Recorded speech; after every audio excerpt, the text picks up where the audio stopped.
Siku moja mavuno yataisha. Takuwa wapi? Hilo ni swali.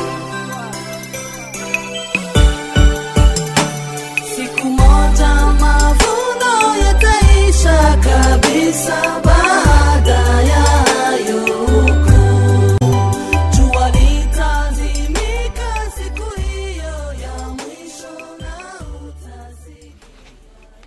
Haleluya. Bwana Yesu Kristo asifiwe. Bwana Yesu Kristo asifiwe. Tunakuwa tena na moyo wa shukrani mbele ya Mungu kuona natujalia neema juu ya neema, tufikie tena kwa siku ya leo kwa saa hii ili tupate kupartager neno lake. Tutaomba mbele tuanze kuzungumzia tema yenye tulitayarisha kwa siku ya leo. Mtakatifu Mungu wetu, unaishi mahali pa juu, mahali panapoinuka. Tunakuwa tena na moyo wa shukrani. Tunasema asante kwa kuwa umetujalia neema juu ya neema kufikia kwa saa kama na hii. Asante Baba kwa kuwa utakuwa pamoja nasi kwa saa hii ambayo tutapartager neno lako. Tunahitaji utuongoze, tuseme yanao kwa mapenzi yako. Roho Mtakatifu, tunakuhitaji utuongoze. Baba, utatujalia neema, utatuongoza, na kila atakayesikia maneno ambayo tutapartager na imsaidie katika safari ya kwenda mbingu. Asante Baba, jina lako lipewe sifa na shukurani. Kwa jina la Yesu Kristo tunaomba tukiamini, amen. Asante. Tunakuwa na moyo wa shukurani kwa Mungu anatupatia tena neema kukuwa mbele zake kwa saa kama na hii. Tunasema kabisa asante kwa Mungu wetu. Asante kwa sababu tunaendelea kuona mkono wake wa ulinzi na uchungaji akiendelea kuunyosha juu yetu. Tunasema asante kabisa. Mungu wetu apewe sifa na shukurani. Tema yetu ya leo tutazungumzia ni kuheshimu wazazi. Kuheshimu wazazi ndio tema yenye tutazungumzia kwa siku ya leo, na tutasoma Waefeso sura ya 6 kuanzia kumstari wa 1 mpaka kumstari wa 4. Tutasoma tena na Mezali sura ya 22 na mstari wa 6. Ephésiens chapitre 6 verset 1 jusqu'à 4.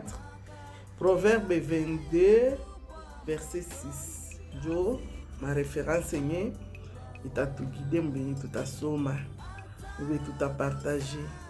Tunasema tema yetu ya leo ni kuheshimu wazazi. Kuheshimu wazazi. Tusome basi katika jina la Yesu. Tusome Waefeso sura ya 6 tuanze kumstari wa 1. Naisoma mfrancais tena tutairudilia mkiswahili. Enfants, obéissez à vos parents selon le Seigneur, car cela est juste. Benasema, honore ton père et ta mère. C'est le premier commandement avec une promesse. 3 inasema, en fait que tu sois heureux et que tu vives longtemps sur la terre.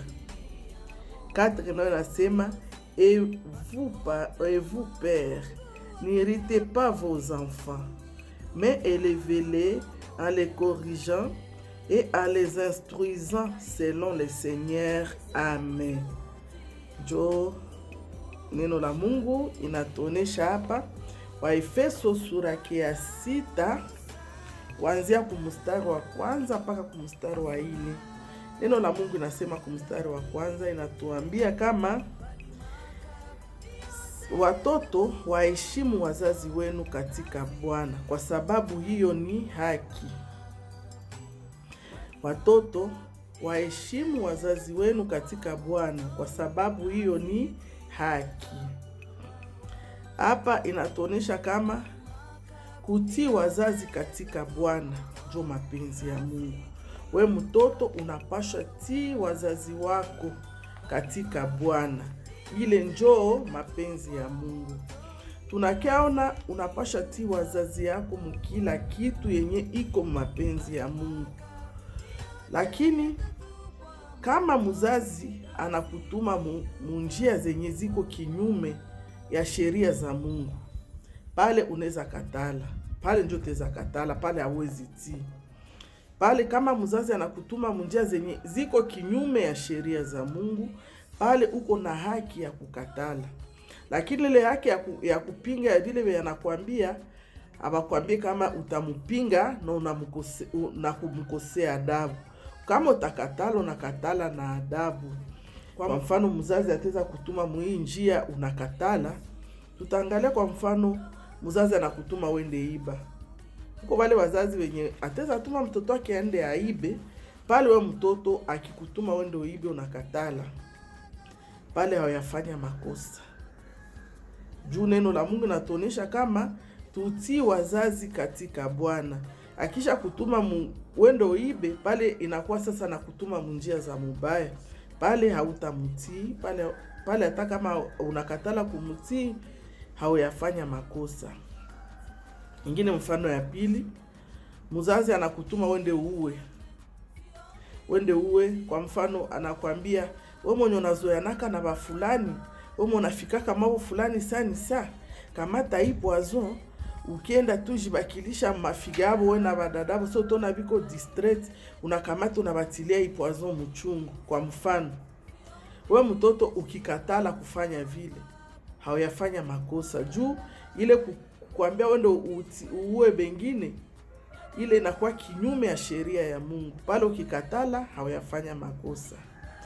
Kwa mfano mzazi mwenye ateza kutuma na kuambia, mimi naona ule baba fulani anakuana makuta, ifo tujikaze tumutilie piège, kisha tutakia sema kama alikubaka, kwa msa tumtoshe yako makuta. Wewe fie mwenye mama anataka itilize, au bazazi yako wanataka kuitilize, wende upieje mtu fulani, unakatala, unajikatalia yako, pale hawayafanya makosa. Juu neno la Mungu nakwambia utii wazazi katika Bwana. Kwa mfano mzazi mwenye ateza kutuma wewe fie wende ufanye uzinifu, anakuambia wanze enda kwa nafanya mavagabondage sexuel, juu kwa namuletea makuta, kwa naleta ration. Wewe fie ukikatala kufanya vile, hawayafanya makosa. Au we garson mwenye mzazi ateza kutuma wende uibe uniletee, au wende ufanye kitu fulani ya mbaya juu itupatie makuta, au tufanyie hivi na hivi, ukikatala kufanya bile wenye wanakuambia, hawayafanya makosa. Juu biko nakuambia ufanye kitu yenye iko kinyume ya sheria za Mungu. Lakini wakati itaweza kuwa makosa ni wakati yenye banakuambia kitu yenye iko msheria ya Mungu, wewe unakatala kuifanya, pale unafanya makosa, na mbele ya Mungu vraiment uko makosa. Ya sura ya pili nasema uheshimu baba na mama yako. Na tunasikia kama njo amri yenye iko na ahadi kushindia maamri zingine zote, ni amri ya uheshimu baba na mama yako. Donc unapaswa heshimia baba na mama yako, njo amri yenye iko na promesse, iko na ahadi. Ni amri ya kuheshimu baba na mama yako. Tunaona hapa hawatuambie, aseme uheshimu wazazi juu biko na mali mingi, njo maana ubaheshimu. Hapa wanakuambia uheshimu baba na mama yako, juu ni baba yako na mama yako unapashwa kubaheshimia. Haiko aseme juu biko na mali ya mingi njo unapashwa kubaheshimia. Haiko aseme juu biko na kuzia kila kitu yenye unalomba njo unapashwa kubaheshimia.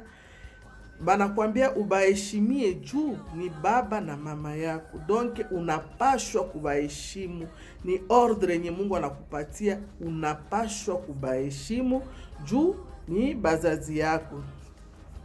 Habakwambia seme ubaheshimie juu biko na umbo nzuri. Kwa mfano juu mamako ni kano moya, mama wa kiana tu sana, njo unapashwa kumheshimia. Au juu babako ni bogaro moya, papa mwa tu bo moya hivi, njo unapasha kumheshimia. Hapana. Utamheshimia juu ni mzazi wako. Akwe kilema, akwe na nyonjo, akwe na licho moya, akwe na mugulu moya, akwe sijua hae, akwe na defo moya fiziki, akwe na sura kulungula, akwe na kinywa kuelekea huku. Kama ni mzazi wako, unapashwa kumuheshimu juu njo mzazi wako. Njo Biblia nasema uheshimu baba na mama yako katika Bwana, ya kwanza. Ya pili, uheshimu baba na mama yako juu njo amri yenye iko na ahadi kushindia maamri zingine zote. Donc unapasha heshimu baba na mama yako. Abakwambia seme utaheshimia babako na mamako juu biko na tabia mzuri au biko na tabia mbaya, usibaheshimie. Akisha kwa tu babako au mamako, we mtoto unapashwa kubaheshimia. Akwe baba mulevi, ni babako. Akwe baba mwizi, ni babako. Unapashwa kwanza kumheshimia juu ni babako. Akwe baba mwenye anakuwa wakwenda anasema sema ovyo ovyo, hauna dura kumkosea adabu juu ya ile, ni babako. Unapashwa kumheshimia juu ni baba yako. Uheshimu baba na mama yako. Ndio vile neno la Mungu linatuonesha mkila hali yoyote yenye bazazi yako wanaweza kuwa biko mwile hali,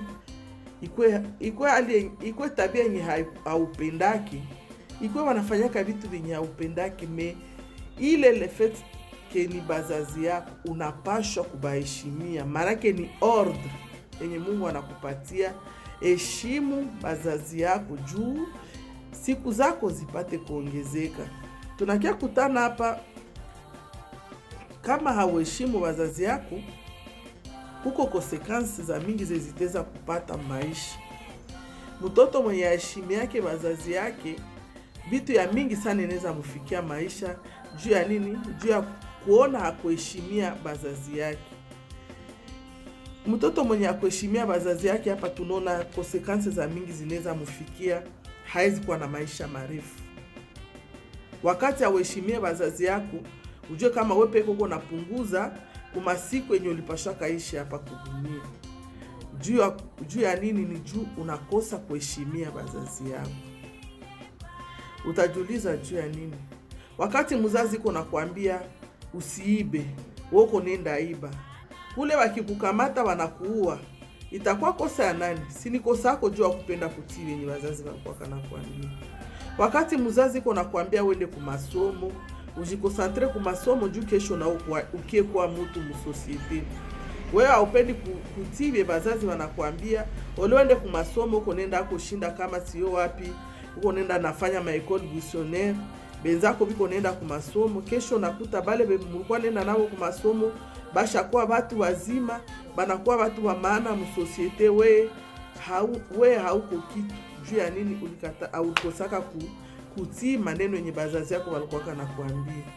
Unakutana kesho maisha yako inaharibika, unaanza kuwa mtu wa kwenda na lomba, unaanza kuwa mtu wa mihali ya kwanza sema mimi abanionake yako, mimi jamangu wanisaidi yake, japo bali kupatiaka nawe occasion ya kufanya na wewe ukie kwa mtu msosiete, me wewe hakupenda kutii bazazi yako, kapenda kufanya benye wewe unataka. Ndio maana mkutii bazazi muko avantage, na mkutokutii bazazi muko njo madesavantage za mingi sana. Wewe wakati mzazi yako kuna kuambia mtoto wa mtu anajiheshimiaka, mtoto wa mtu ajuake jimeconduire, mtoto wa mtu anakuwa hivi na hivi, bazazi biko na kuambia ujue kama ni kuentere yako, ni kubien yako. Ndio maana bazazi biko na kuambia utembee hivi na hivi na hivi na hivi, na usikwe natembea hivi na hivi na hivi. Lakini wakati unakatala kutii benye bazazi biko na kuambia, unaenda fanya benye wewe peko unapenda, unaenda kutanana na vinyume, ujue kama kinyume utaweza kutana kule wewe fieswa, utaweza kutanana na mtu mwenye na magonjwa, na kuachia magonjwa, unakufa, na siku zako za kukufa zilikuwa ziafika. Mejuli katala kutii shauri ya bazazi, unakutana unaenda nafanya mavagabondage sexuel vile, unaenda kutanana na mtu mwenye na magonjwa, anakuachia magonjwa, unakufa, na siku zako za kukufa zilikuwa ziafika. Au unaenda kutanana na mamimba zenye haujue, unaenda zilogota sijue wapi, So unakuta ulilogota mimba sijue wapi, unaanza penda utoshe ile mimba, unakuta ile mimba inaenda kuua. Ni juu ya nini? Ni juu kupenda kutii shauri ya wazazi. Na mifano ni ya mingi sana yenye inatuankuraje tujue kutii wazazi wetu. Na neno la Mungu linatuonesha hapa kwa Efeso sura ya 6 na mstari wa 3 ya kuwa tutii wazazi juu siku zetu zipate kuongezeka. Manaki kama upendi kutii wazazi yako, ujue kama wewe peke yako unajipunguzia siku zako za kuishi hapa kudunia. Juu hakuna ingine amri yenye iko na promise. Hakuna amri ingine yenye iko na ahadi. Muamri zote 10 zenye Mungu alitupatiaka. Hakuna amri ingine iko na ahadi apare hii amri moja inasema ya utii wazazi wako ili siku zako zipate kuongezeka. Hii amri ya kutii wazazi ndio tu amri moja yenye iko na ahadi. Ndio maana tunapasha kutii wazazi wetu, watoto tunapasha kutii wazazi wetu katika Bwana. Hapa banatuambia tuheshimu wazazi. Mimi napenda kuinsiste hapa. Wewe hautasema mimi sitaheshimia huyu mzazi mwenye kona nikomalisha huyu mwananilea juu haiko nje alinizalaka. Wakati anaitika kukukamata responsabilite yako, anaitika kukukamata en charge, anakuwa deja mzazi wako. Wewe mtoto unapaswa kumheshimia. Hautasema sitabaheshimia bajuni bazazi waliniadoptaka. Akisha kuadopte anakuwa deja mzazi wako. Unapaswa kumheshimia juu njo vile neno la Mungu linasema heshimu wazazi. Na wewe mzazi na wewe utasema huyu mtoto haiko minjo nilimuzalaka, sote ni mtoto wa ndugu yangu, minjo niko na mkomalisha, njo sipashe kumutrete mzuri, mimi napasha kuwa na tukana au kumwambia yote mimi napenda juu haiko minjo nilimuzalaka. Wakati ulitika kukamata ule mtoto, unetika kumulea, unetika kumufanya kwe umuchunge saa vile mzazi wake, ujue directement automatiquement ushakuwa mzazi wake. Na wao una droit kumkosea, wao una droit kumchokoza, naye iko na droit zake, na wao unapaswa kumheshimu. Wewe mzazi banakuambia usichokoze watoto. Wewe mtoto hauta kuheshimia mzazi juu useme aseo haiko nje anizalaka sitamheshimia. Hapana. Na wewe mzazi hautachokoza au mtoto juu ya kusema haiko mijo nilimzalaka. Hapana. Neno la Mungu natuonesha sisi wazazi tusiwachokoze watoto.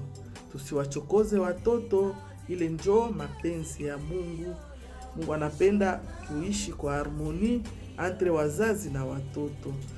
Juu ile harmoni itakuwa wakati mtoto anaheshimu bazazi yake, na wakati mzazi naye achokoze watoto. Juu kuko wazazi wanachokozaka nao watoto, na mzazi naye haruhusiwe kuchokoza watoto. Neno la Mungu haikupatie autorisation kwa anachokoza watoto. Sawa, Mungu ndio vile neno la Mungu linatuonesha. Hapa bakwambie kama utatii mzazi juu ni mpole. Kama juu ni mpole njoo mutii. Hata mzazi wako ni mkali, unapasha mutii juu ni mzazi wako. Hapa tunakiangalia wa Efeso sura ya 6 na mstari wa 4 gisi Biblia inatuonesha. Na sisi wazazi na shie bazazi hatuna ruhusa ya kuwa na chokoza watoto wetu.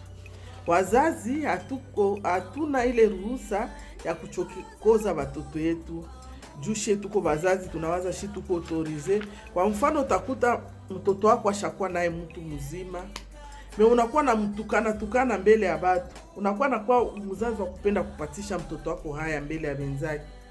Unakuta mtoto wako yuko naongea na wenzake, grupu ya wenzake wa jeune.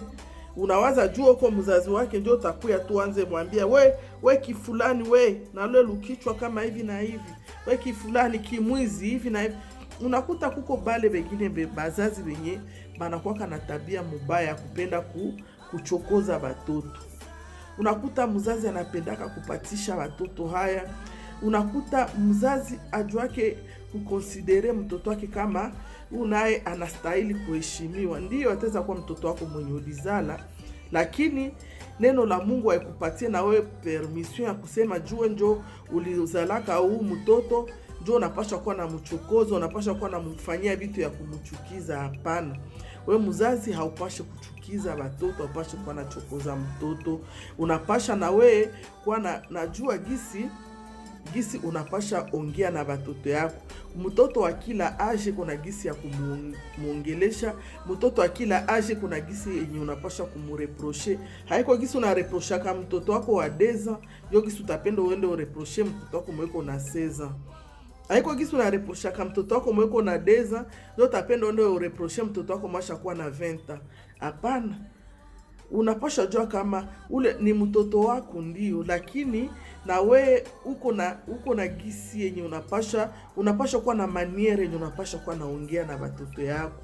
Mtoto wako ashakuwa mtu mzima, mtoto wako naye ashakuwa na personalite. Haizi penda juu wenjo babake ubie juu wenjo mamake uko nafaa unamkuta mgrupu ya benzake, unaza penda ukio uanze mtukana, waze mwambia tu maneno ya kumupatisha haya mbele ya wenzake. Hapana. Na shie bazazi tujue kama haturuhusiwe kwa hili. Haturuhusiwe kuchokoza watoto wetu, haturuhusiwe kukuwa nafanya vitu vyenye tunajua kama bitachukiza watoto wetu malgre shinjo bazazi yabo. Uko mzazi, uko na watoto, na we fasi ingine na uko mtoto. Sagi simi hapa. Niko mzazi, niko mama, niko na watoto yangu, na mimi niko na wazazi yangu. Ndio maana hii Waefeso sura 6 mstari wake wa kwanza mpaka mstari wa 4 inatuangalia shibote, inatuinterpele shibote juu shibote quelque part uko mzazi na quelque part uko mtoto. Shibote tuko na madroit na tuko na madevoir. Niko na devoir na mie ya kuheshimia bazazi yangu. Haiko kusema seme juu nishaolewa niko kwangu jo sipashe tena kuheshimia bazazi yangu. Hapana. Hata kama nishaolewa niko na bazazi benye na mimi napasha kuheshimia. Mimi sitapenda watoto yangu tu njo bakona niheshimia, lakini mimi nisiheshimie tena bazazi yangu juu siko tena kumikono yabo. Hapana. Malgré siko tena kumikono yabo, bangali tu bazazi yangu. Muzazi anabakia muzazi. Au hautasema juu mimi nishakomala, nishakuwa na 40, nishakuwa na 50, mimi sipashe tena heshimia bazazi. Hapana. Muzazi anabakia muzazi. Hautasema juu shaoa njoo haupashe tena kuheshimia bazazi yako. Hapana. Donc hii kuheshimia bazazi inatugusa shibote. We papa monshaka oa, na we unapasha heshimia bazazi yako. We mama monshaka olewa, na unapasha heshimia bazazi yako juu uko muzazi na uko na bazazi. Donc ni amri yenye natugusa shibote, tuheshimu wazazi wetu ili siku zetu zipate kuongezeka. Na njo amri moya yenye iko na ahadi. Mapenzi ya Mungu ni kwamba watoto waheshimu wazazi wao na wazazi wasiwachokoze watoto wao. Njo kwenye ekilibre kwa hii verse. Haiko kusema we muzazi banakwambia juko muzazi uko permis kufanya kila kitu, kusema kila kitu, kuambia watoto wako kila kitu unapenda. Hapana. We muzazi na we ujue kama hauruhusiwe kabisa kuchokoza watoto. Na we mtoto hauruhusiwe kutokuheshimu wazazi wako. Donc shibote tuko na devoir ya kufanya. Mtoto uko na devoir yake na mzazi naye iko na devoir yake. Okay. Mtoto uko na droit yake na mzazi naye iko na droit yake. Njo vile neno la Mungu linatuonesha.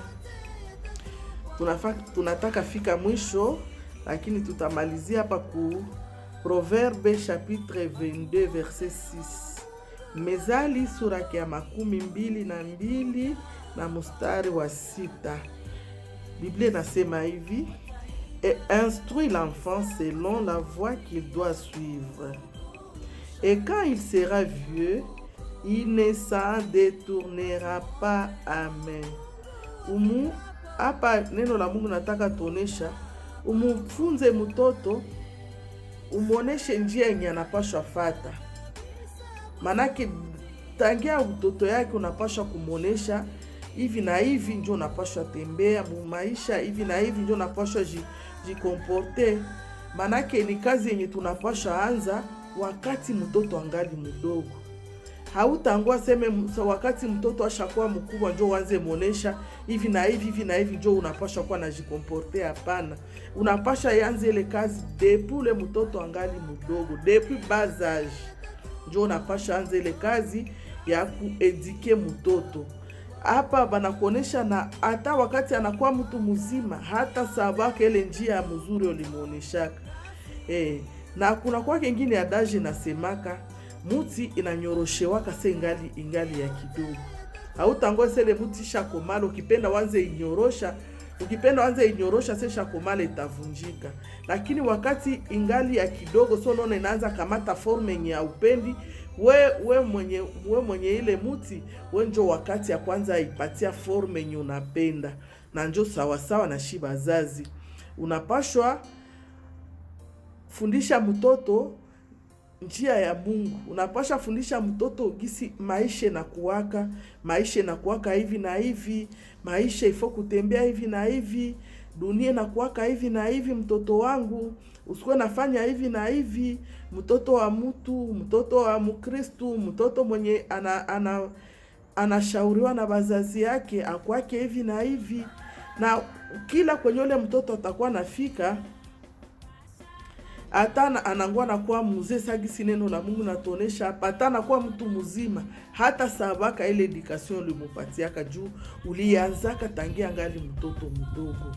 Ndio maana tunapasha anza kuedike watoto wetu wakati yenye bangali badogo. Hatutangoya wakati ashakuwa mtu mkubwa ndio aze kuwa namwambia mtoto hivi na hivi ndio binakuwaka. Mtakatifu Mungu wetu, unaishi mahali pa juu mahali panapoinuka. Tunakuwa tena na moyo wa shukrani. Tunasema asante kwa kuwa umetujalia neema juu ya neema kufikia kwa saa kama na hii. Asante Baba kwa mtakatifu, tunakuhitaji utuongoze. Baba, utatujalia neema, utatuongoza. Na kila atakayesikia maneno msaidie katika safari ya kwenda mbingu. Asante Baba. Jina lako lipewe sifa na shukrani. Kwa jina la Yesu Kristo tunaomba tukiamini. Amen. Asante.